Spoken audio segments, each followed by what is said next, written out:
Setelah menelan 2 kekalahan memalukan atas Brighton dan Brentford, manajemen Manchester United langsung satset nyari gelandang bertahan yang ready stock di bursa transfer.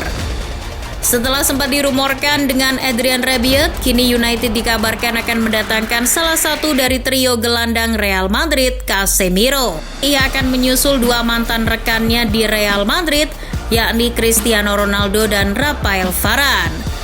Ngomong-ngomong soal Varane, tahun lalu MU juga mendapatkannya langsung dari Madrid. Namun hingga kini ia dianggap sudah habis karena tak bisa menunjukkan performa yang sama dengan apa yang sudah ia tunjukkan di Spanyol. Nah, sekarang MU mau datengin Casemiro. Apa nggak takut flop lagi kayak Varane? Fokus utama Manchester United sebelum jendela transfer musim panas ditutup memanglah mendatangkan pemain tengah yang sesuai dengan kriteria yang diinginkan Ten Hag. Setelah negosiasi soal Frenkie de Jong tak kunjung menunjukkan kemajuan, United pun mengalihkan pandangan kepada pemain La Liga lainnya, yakni Casemiro. United dikabarkan telah mencapai kata sepakat dengan Madrid dan sang pemain tampaknya tak menolak untuk mencari tantangan baru di klub penghuni dasar klasemen. United kabarnya akan membayar 60 juta euro atau hampir setara dengan 900 miliar rupiah plus bonus sekitar 10 juta euro kepada Real Madrid. Klub Spanyol itu pun tampaknya tidak berencana untuk menahan Casemiro, meski sang pemain masih terikat kontrak hingga musim panas 2025.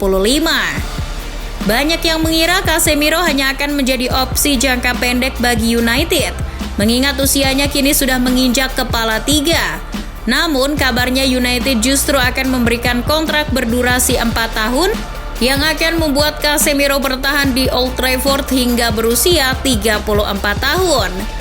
Kemampuan mantan pemain Sao Paulo dalam menyaring serangan lawan, timing pengambilan bola dan tackle-tackle akuratnya sudah terbukti selama bertahun-tahun saat ia membela Real Madrid dan timnas Brazil. Casemiro menjadi sosok penting yang melengkapi trio lini tengah Los Merengues bersama Toni Kroos dan Luka Modric. Sudah tak terhitung berapa trofi yang ia hadirkan untuk klub Spanyol tersebut. Dalam formasi 4-3-3, Casemiro kerap diposisikan tepat di depan 2 bek tengah Madrid sebagai gelandang bertahan tunggal. Namun ia juga tak keberatan apabila dipasangkan dengan gelandang lain seperti double pivot. Posisi tersebut sesekali ia mainkan di timnas Brazil, yang jadi tandemnya tidak lain dan tidak bukan adalah Fred. Jadi apapun taktiknya, Casemiro akan memainkan peran sebagai gelandang yang cenderung bertahan dan mengcover area sepertiga lapangan tengah. Dengan perannya menjaga kedalaman, itu akan membuat Toni Kroos dan Luka Modric lebih leluasa bergerak ke depan untuk membantu serangan. Ketika 2 gelandang Madrid sibuk menyerang, Casemiro akan mempertahankan posisinya untuk mencegah serangan balik dari lawan dan memenangkan penguasaan bola. Kecerdikan Casemiro dalam memposisikan diri juga jadi atribut yang penting dalam memotong serangan lawan. Kepiawaiannya dalam mematahkan serangan lawan membuat Casemiro dianggap sebagai tukang sapunya Real Madrid. Ia lugas, cepat dan kuat dalam melakukan duel darat maupun udara. Persentase keberhasilan duel Casemiro musim lalu bahkan mencapai 96%.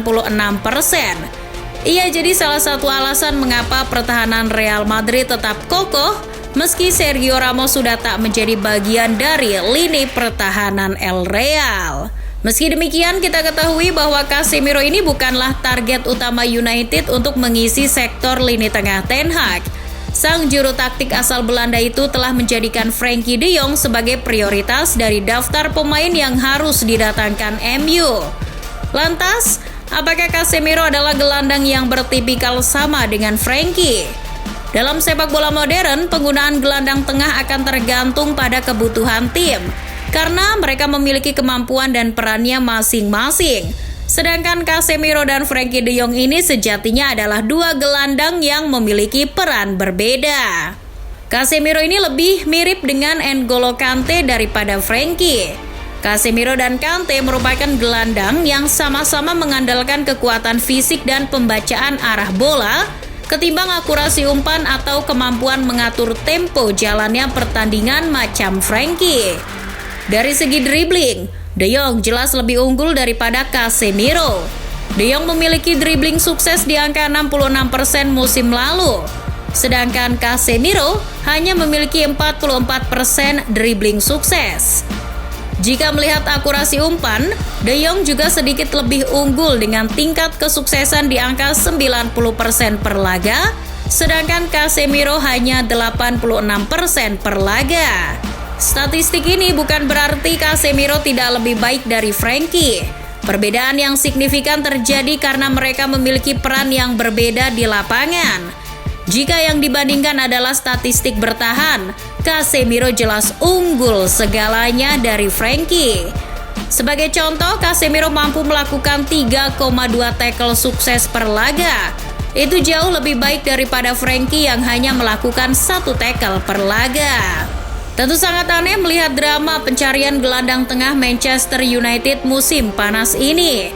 Dari favorit Ten Hag, Frenkie de Jong, lanjut ke Adrian Rabiot, dan kini tiba-tiba United selangkah lagi mendapatkan Casemiro yang notabene sudah berumur 30 tahun dan dianggap hanya sebagai opsi jangka pendek saja. Yang membuat semakin aneh adalah saga transfer Casemiro muncul setelah fans memprotes agar keluarga Glazers segera melepas United dengan mengancam akan mengosongkan Old Trafford di laga kontra Liverpool nanti. Jadi, tak heran apabila beberapa fans menganggap transfer Casemiro hanya sebuah panic buying yang digunakan sebagai alat cuci tangan oleh Glazers. Mungkin menurut Glazers dengan mendatangkan Casemiro, mereka bisa sedikit meredam amarah fans. Transfer ini juga dianggap beresiko karena United sudah pernah mendatangkan Rafael Varane, pemain yang digadang-gadang mampu memperbaiki sektor pertahanan United. Tapi nyatanya, Varane hanya jadi pilihan ketiga Ten Hag di bawah Harry Maguire dan Lisandro Martinez. Persetan dengan intrik-intrik di balik munculnya transfer ini. Kontribusi Casemiro musim lalu sangat luar biasa. Meski ia bukan gelandang yang memiliki resistensi pressing tinggi macam Frenkie, kemampuannya dianggap layak untuk menyaring serangan di depan Harry Maguire. Toh fans United juga sudah lelah bukan dengan gelandang pesakitan macam Scott McTominay. Kalau urusan progresi dan build up serangan, serahkan saja pada Bruno Fernandes dan Christian Eriksen.